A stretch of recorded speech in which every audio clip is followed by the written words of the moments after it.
Hey Physique Freaks, how's it going? Scott Tuzan on MetabolicMasterpiece.com. It is an absolutely freaking gorgeous day out here today.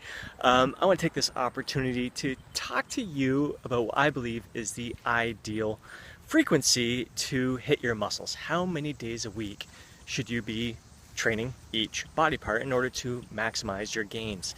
Now, there's pretty good debates going on out there lately, and a lot of it comes down to, I'd say, people being kind of just married to their own beliefs and their own training style. And I gotta say, I've been a part of this crowd myself. I've basically built my physique with body part split routines. The majority of my training career, 25 plus years of training, I have done so using body part splits, and it's worked exceptionally well for me. It's about 3 years ago when I started experimenting with a little higher frequency training. I started hitting each muscle group twice a week with 2 days focused on strength training and upper lower strength focused days, and then a push-pull leg split that focused on hypertrophy. So hitting each muscle twice a week, my body responded exceptionally well to that as well. Really enjoyed the change in style. Now this past year I've dedicated myself to really experimenting with a variety of training frequencies. So I've bumped it up from 2 times a week to 3 times a week, even 5 times a week that I'm hitting each muscle group. And it's been a very eye-opening experience. I gotta say, there is incredible benefit to each and every training style. And I think that's what people are really missing out on, is because you get really kind of married to your own belief system and your own style of training, you really miss out on a lot of the benefits that these other training splits and training frequencies have to offer your physique and to really maximize your gains. There could be an argument for each and every training split. Lately, there's been a lot of talk about the benefits of high frequency training. One of the reasons that I began to experiment with it is because its impact on muscle protein synthesis. So basically, after you train, muscle protein synthesis is spiked. For newbies, kind of first couple years of training, that spike is going to last a lot longer. It can be like 24 to 48 hours, whereas with experienced lifters like myself who've been at this for a while, it may only last for like 10 to 12 hours. So the more you train, more frequently you train those muscle groups, the more often you're going to be getting that spike in muscle protein synthesis. So I thought there's something to it, especially for an advanced trainer, to include some higher frequency training in there. But just this morning, read a post by Brad Schoenfeld, and in that post he shared a study that discussed how mTOR, when stimulated chronically, so more frequently you're training, the more frequently you're stimulating mTOR, can actually cause atrophy, muscle atrophy. So you gotta be very careful. Like, as much as I can create an argument for the pros, the positives for all these various training frequencies, there's also negatives to each and every one of them as well. The benefit of the body part split routine is that you can really increase the volume per workout and really hammer each muscle group, causing some pretty high amount of damage to each muscle. There's benefits to that, especially when it comes to satellite cells, not just getting a larger satellite cell pool, but getting them to actually attach to the damaged muscle that you are working. So there's benefits to that. Again, my personal belief, and I used to, again, like I said, I used to be among the crowd that I'd get very defensive whenever someone would argue against body part split routines, mainly because I had built my physique on body part splits. So someone would say, the best way to train your physique, best way to build muscle is to do 3 full body workouts a week. Body part split workouts are ineffective, and only guys who are on steroids can do them. I'd hear all those arguments, and it caused me like a defensive reaction. And yeah, I'm like, mainly I get defensive because I'm like, geez, I've been using it and I've been building a great physique using body part splits. I kind of matured over the years, and my mind has become even more and more open to other possibilities. And I realized that if I want to maximize my gains, I've got to experiment with various protocols and see how my body responds to those protocols. I think that's one of the best things that you can do as a trainer, a trainee, a lifter, is to experiment with various protocols and see how your body responds to it. I've been really focused this past year on trying to come up. I believe all the training splits, I believe all the training frequencies have their place. I believe that they are all effective. I believe that they can work synergistically together. What is the optimal approach to get them working synergistically? I'm not going to sit here and say that I have the answer to that. I've been playing around with it. For example, AMP 2.0, the latest version of the Aesthetic Muscle Plan, the first 4 weeks, so the first phase, is focused on hitting each muscle group 3 times a week. The second phase, another second 4-week phase, hits each muscle group 5 times a week.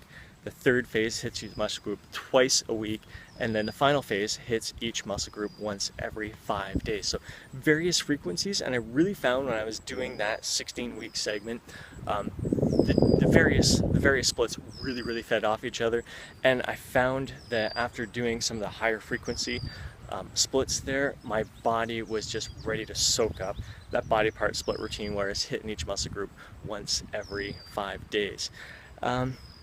And I really enjoy it. I'm finding that I'm getting a lot of joy, a lot more enjoyment out of my training than ever before, because I am mixing things up like that. And your body recovers a little bit differently from each phase. And it's really interesting to really test your limits with volume when it comes to these various frequencies. You don't want to run into marathon sessions. I think that's the one downfall of the high frequency training. Or I should say the 3 full body workouts. 3 full body workouts has never really sit all that well with me, mainly because I love to be in the gym. I love to be in the gym. The more frequently I'm in there, the better I feel. It's a mindset thing. I enjoy it. I get a great amount of joy from being in the gym. So when I'm only in there 3 days a week, something just I don't feel myself. So yeah, I like to be in there a little more frequently. That's why I really respond well to this 5-day full body workouts. What I found with the 3 full body workouts is that I had to cram in a whole, the workouts really kind of dragged on there, and I don't like to be in the gym that long. I love to be in the gym, but I don't want marathon sessions going on there. So when I went to the 5-day split, 5-day full body workouts, high frequency training, you're able to kind of spread that volume over a few more days. Makes it a lot more manageable, makes it a lot more fun, and can get a lot more variety in there. Now, even with that split, I've done a lot of experimenting over the past 12 to 18 months with these various splits, and I've kind of found a sweet balance there of volume and the type of lifting. I found when I was lifting really heavy all the time in these 5-day splits, my body was just feeling really run down, so I had to really cycle the intensity with each workout on those 5-day full body splits. So I'm gonna talk a little bit more in detail the upcoming weeks, because next week I'm beginning a 5-day full body split. Right now I'm on an upper lower split where I'm in the gym 6 days a week, 5 to 6 days a week. Really enjoying that. So bottom line, I think there's a lot of experimenting to do, and you really got to we're all individuals as well. We all handle volumes and frequencies a little bit different, so don't just go based on like a new study that comes out or what your favorite fitness guru or physique guru is saying right now. You really got to play around with yourself. Yeah, go ahead, do that, but play around with the different training frequencies yourself and see how your body responds to it. Basically, all in all, what I'm getting at is really, I think you should have an open mind and experiment with various training frequencies, hitting your muscles multiple times, different frequencies from month to month, or at least in phases, like 8 to 16 week phases. Maybe you'll do a body part split for 12 to or 8 to 16 weeks, and then you move on to an upper lower split for 12 to 16 weeks, or a full body 5 days a week type split for 8 to 16 weeks. You may want to chunk it like that, or you may want to do something like AMP 2.0, where I kind of fed them off of each other, just going in 4-week phases. No right or wrong way as I know of right now for that. just play around, have fun, keep your training exciting. I think that's the number one thing there, is doing things that you absolutely love and enjoy. I've had some good conversations on YouTube with some other fitness enthusiasts and coaches, and just it really comes down to like the ones who love the 3-day full body work. That's just, they love it, and they want to stand behind it. They feel just as passionate as I did about the body part split routines, and kind of getting maybe a little defensive when someone argues against it, because it's something that they love, that works for them. And when you're doing what you love and you're really enjoying what you do, you're more likely to give your very best effort. You're more likely to be consistent with your training. And I think those are two factors that are going to result in, can make up for a huge chunk of your results. You should always be, it's all about enjoying the process here, enjoying this journey, doing the things that you love, but also making sure that you are doing things that have some science behind them, have some evidence behind them. I guess as of right now, up to date, the research shows that 2 to 3 times a week is optimal frequency for gaining muscle. But again, just because it's 2 to 3 times a week is optimal based on what the research says, doesn't mean that you shouldn't mix in like once a week, once every 5 days, or higher frequency, 4 to 5 days a week for each muscle group. They all have their place. But again, I'd say for the majority of your training, 2 to 3 times a week is going to be optimal, should make up the bulk of your yearly planning, but mix in the less frequent training and the more frequent training, just to cause different adaptations within your body. A little longer than I expected this video to be. Hope you enjoy it. Thanks for sharing this journey with me. Catch up with you soon.